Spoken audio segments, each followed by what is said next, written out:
Hello বন্ধুরা, কেমন আছো তোমরা সবাই? আশা করি তোমরা সবাই খুব ভালো আছো, আর আমরাও কিন্তু ভালো আছি। আর এখন প্রায় 12টা সাড়ে 12টা বাজে। এখন আমি রান্নাবান্না সব করে চলে এসেছি এই ঘরটাকে ঘোচাতে। আর আজকে জানো তো আমাদের বাড়িতে একটা খুশির খবর আছে, মানে আজকে আমাদের বাড়িতে একজন আসতে চলেছে। তো কে আসছে সেটা পরে বলছি।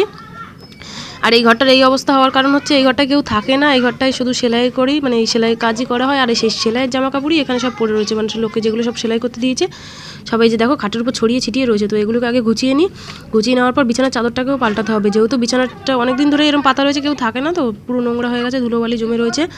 আর বাড়িতে কে আসছে আর তার জন্য এত আনন্দ কিসের জন্য? বাড়িতে হচ্ছে আজকে শাশুড়িমা আসছে, আর শাশুড়িমা অনেকদিন পরে, প্রায় 2 মাস পরে বাড়িতে আসছে। তো তাই সবার আর কি এত আনন্দ। মনা তো ভীষণ খুশি, ওর ঠাম্মি আসছে বাড়িতে, আবার একটু ঘুরতে পারবে ঠাম্মির সাথে কোলে কোলে। আর শুধু আমরা না, আমার ননদ বাড়ির সবাই, আমার মানে বোন, 2 ভাগনা, সবাই ভীষণ আনন্দ। ভাগনারাও তো অনেকদিন থেকেই বলছিল দিদুন কবে আসবে, দিদুন কবে আসবে। আর এদিকে আমার বোন, মানে আমার ননদ, সবাই আমরা ভীষণ আনন্দ। আর মা আসছে তার কারণ হচ্ছে আমাদের এখানে ভোট রয়েছে সোমবারে, মানে 20 তারিখে। তো সেই জন্যই মা আসছে। আর অনেক জায়গাতেই না ভোট হয়ে গেছে, আমি দেখেছি অনেক জায়গাতেই ভোট হয়ে গেছে শুনেছি। তো তোমাদের ওখানে কোথায় কোথায় ভোট হয়ে গেছে আমাকে জানিও। আর আমাদের এখানে কিন্তু ভোট সোমবারে, মানে 20 তারিখে। তো যাই হোক, মা যখন আসছে, মাকে তো আমার একটা ভিডিওতে দেখাবোই, কারণ মা তো সবসময় বাড়িতে থাকে না। আর আমার এখনও কোনো ভিডিওতেই মাকে আমি দেখাতে পারিনি। তো যাই হোক, আগে কাজ করে নিই। মা সম্ভবত বিকালের দিকেই আসবে। আর দেখো, আগে বিছানাটাকে ঠিক করে, বিছানা চাদরটাও চেঞ্জ করে তারপরে চলে এসেছি। এই সব লোকের যেগুলো সেলাই ছিল সব ড্রামে ভালো করে গুছিয়ে রেখে সব ঠিকঠাক করে রাখছি, যেহেতু এগুলো লোকের জিনিস ঠিক করে রাখতে হবে, না হলে পরে কথা শুনতে হবে আর কি।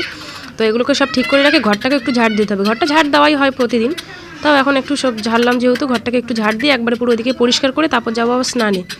তাই যাই, এদিকে দেখো ইনি করতাল বাজাচ্ছে, আর বারবার আমাকে প্রশ্ন করেই যাচ্ছে ঠাম্মি কখন আসবে, ঠাম্মি কখন আসবে। এই উত্তরটা আমাকে সকাল থেকেই দিতে হচ্ছে, যতক্ষণ না ওর ঠাম্মি আসছে ততক্ষণ এই উত্তরটা দিয়ে যেতেই হবে। তো যাই হোক, ঘরটাকে এখন ঝাড় দিয়ে নিচ্ছি। ঝাড় দিয়ে নিয়ে এবার ওকে ওই যে নামতে বলছি বারবার, ও তো নামছে না এখন। ও বলছে না, তুমি যখন বেরোবে আমিও তখন এই ঘর থেকেই বেরোবো। আর এই ঘরটা আমার শাশুড়িরই ঘর, আমার মানে শাশুড়ি মায়ের ঘর। তো মা যেহেতু এই ঘরে থাকে না, এখন শুধু আমি জাস্ট সেলাই করি, আর এই সেলাই জিনিসপত্রই থাকে। লোকজন আসলে মাঝে মাঝে দরকারে লাগে, সেরকম একটা দরকারে লাগে না এই ঘরটা, তাই এই অবস্থা হয়ে থাকে। তো যাই হোক, এই ঘর তো ঝাড়া মোছা হয়ে গেল। এবার যাবো হচ্ছে স্নানে, স্নান সেরে এসে তারপরে আবার তোমাদের সাথে গল্প করছি। আর ঘর দেখো গুছানোর পরে ফাইনাল লুকটা দেখো, আবার একটু সুন্দর লাগছে, মানুষ লাগছে। পরিষ্কার করে চলে আসলাম, পরিষ্কার করে তারপর স্নান টান করে আসলাম।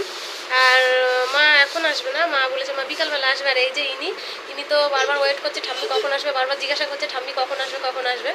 কি আসবে আজকে? ঠাম্মি আসবে। তো ওর ভীষণ আনন্দ, যেহেতু ঠাম্মি আসলে একটু বাইরে ঘুরতে পারে, ঠাম্মির কোলে কোলে ঘুরতে পারে, পিসি বাড়ি বারবার যেতে পারে, ওর কাছে ভীষণ আনন্দ ঠাম্মি আসছে। তাই তো যাই হোক, পুরো ভিডিওটা তোমরা দেখতে থাকো, তারপরে তো মা আসবে তখন আবার দেখাবো। আর দেখো, মা বিকালবেলা চলে এসছে। আর যখন এসছে তখন না সবাই, মানে যেহেতু এতটা আনন্দে ছিলাম, মা এসছে আর মাও এসে মনাকে কোলে নিয়ে অনেকক্ষণ আদর টাদর করছিল, তো তখন আর ভিডিও করা হয়নি। আর এই যে এখন বিকালবেলা যাচ্ছে 2 মা মিলে আমার ননদের বাড়িতে। তো যাই হোক, পরের একটা ভিডিওতে মাকে সামনে থেকে দেখাবো। আজকের মতো টাটা, বাই।